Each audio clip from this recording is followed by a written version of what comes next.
Hello, everyone, and welcome to the first ever Brothers broadcast. This is Pat Scantron Scanlon. And I'm Big Tim. And today is the kickoff of our Brothers broadcast podcast under the Common Fanatic. We're more than excited about it, really looking forward to it. There's going to be a few different parts of the podcast that'll come out, different segments that'll occur throughout the week. We don't want to have it too long, so things will occur like WWE Wednesdays, the Intoxicated interview on Fridays, and we'll have a bunch of different sports-related stuff throughout the week. We're more than excited to do it. What do you think, Tim? Yeah, ready to get it going. Let's go. Let's do it here. Yeah, should be great. Can't wait to get going, and hopefully all the listeners love it. All right.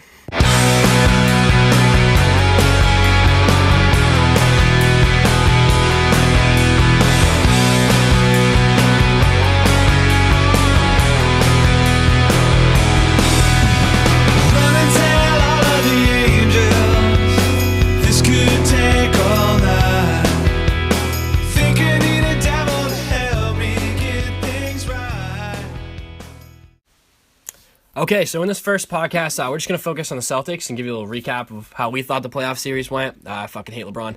Anyway, just to start off the series recap, in my opinion, I would say that, ultimately, a win for the Celtics. I thought it was great, and no one expected them to win one game. And that, obviously everyone saw the Cavs winning, but in the end, I thought they looked all right. Yeah, I totally agree in that sense. I mean, they really could have almost been swept by the Bulls if Rajon Rondo didn't get hurt. So for them to recover, yeah, exactly. For them to recover from that is pretty great. They took Washington to 7, and then to win a game against the Cavs without Isaiah, pretty ballsy to say the least. Yeah, no doubt. And I think just right there leads us right into the next part here. I think it's a really hot topic in Boston and, even just across the NBA. Are the Celtics better with or without Isaiah Thomas?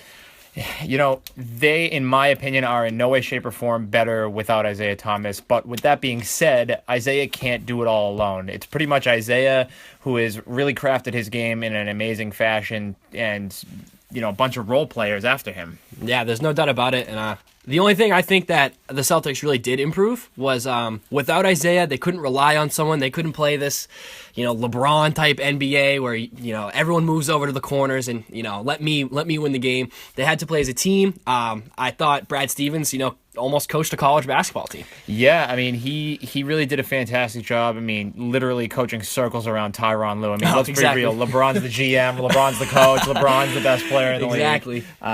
So it's something where I think... excuse me, hairline you meant, right? Yeah, hairline, absolutely. With Danny Ainge, he has a lot of decisions to make in the offseason. What do I do with the first pick in the draft? How am I going to be able to make Isaiah functional in this offense? Do I sign Gordon Hayward? I mean, there's so many different factors going into next year. Very exciting. Yeah, no doubt.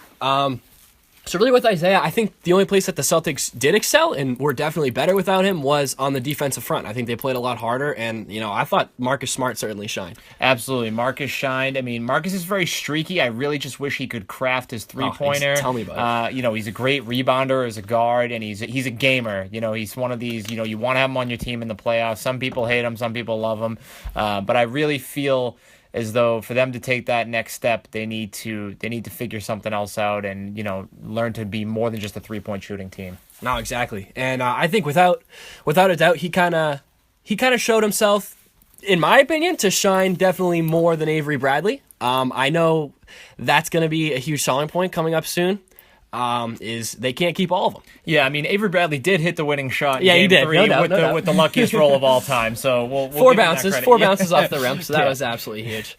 One of the awesome things that I think might have made the Celtics series seem like a win in this 5-year rebuilding system to me was that they did get the first pick in the NBA draft after being screwed so many times without getting Tim Duncan and things like that. And I think that brings us directly to Fultz. Yeah, I mean, Markelle Fultz seems to be rated as the number 1 overall pick no matter who's getting the number 1 pick. The Celtics were lucky enough to get it. I mean, Jason Tatum, you can make a consideration because he's 6'8", 6'8", 6'9", but he's more of a 25, project. Yeah, I mean, so you're really going to have to consider all the sources. Do you trade it? Is Markelle Fultz going to be your cornerstone? What do you do with Isaiah? Now you got like 30 guards on the team. Yep. You got to figure something out. So. And I feel like they just don't have a tough rebounding big man. There's no Perk on the team, Yeah, I mean, Kendrick Perkins in his day, he'd be lucky to score 6 points, but he was so physical underneath, competing, with guys in his time like Pau Gasol and stuff along those lines. Awesome. And him getting hurt in that second year they went to the finals, they didn't win. If he's not hurt in that series, they win the series, in my opinion. They win another finals. Yeah, Pierce gets two. Yeah. Garnett doesn't get hurt. Absolutely, I couldn't agree more. No, so that was really too bad. So with that, I really hate Lonzo Ball. Big Balls brand. Woo! Yeah, seriously. He's just unbelievable. His dad's unbelievable. I don't know if you saw the recent thing that popped out about his little brother.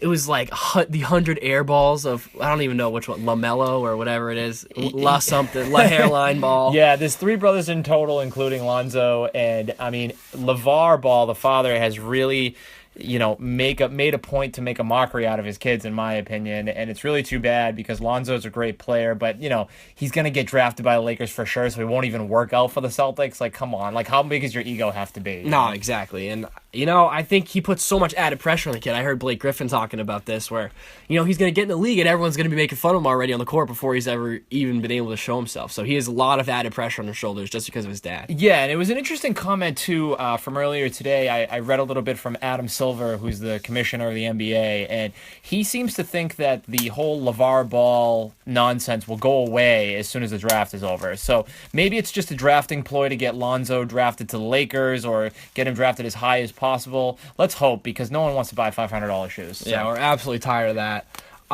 So in our last talking point of the day, let's talk about Kelly Olynyk and how much of a freaking dirty player he is. The 7-foot gentle giant, I love it, being the dirtiest player in the league. We were chatting about the comparison between Draymond Green and Kelly Olynyk, and how Olynyk has like 3 career technical fouls, playoffs and regular season Draymond is combined. like 44. Yeah, it's just insane to compare him to be a dirty player. To be objective, Olynyk does pick his spots. He did break Kevin Love's arm last year. Yeah, I pulled it right out of the socket. So that wasn't any good. But he's a big body that will set some vicious screens and some picks on the 3-point line, the foul line, to give Isaiah some fresh looks. So he does pick his spots, but in no way, shape, or form is he dirty. The guy, I mean, I know, it's unbelievable. And the other thing about it is, like, talk about an absolute idiot, right? He's going around tapping people in the balls, kicking people in the balls. Like, I like to call him the testicle killer. I mean, it's unbelievable. Like, this man just goes around and just hits other people in the genitals. It's horrible. And he's going around at Kelly Olynyk, the deer on ice skates on the court, saying that he's the dirty player, which I think is just hilarious. Yeah, it is really funny. I mean, it's the same fieriness for Draymond, who was a second-round pick coming into this league, to where he is now. That same fiery competitiveness to make him the second or third best player on the Warriors. To it's the same way he trash talks. He's consistent. I'll give him that much. Yeah, so. No doubt, and that's just how he is. So, well, thank you all for listening to our first ever broadcast. Definitely excited about it. This nice quick recap on the Celtics, and every other day we'll try to have something out with different sports stuff. So once again, thank you very much for listening, and we're excited for where this is gonna go. Peace out. I also want to give a huge shout out to our first ever sponsor, BioPro Boston.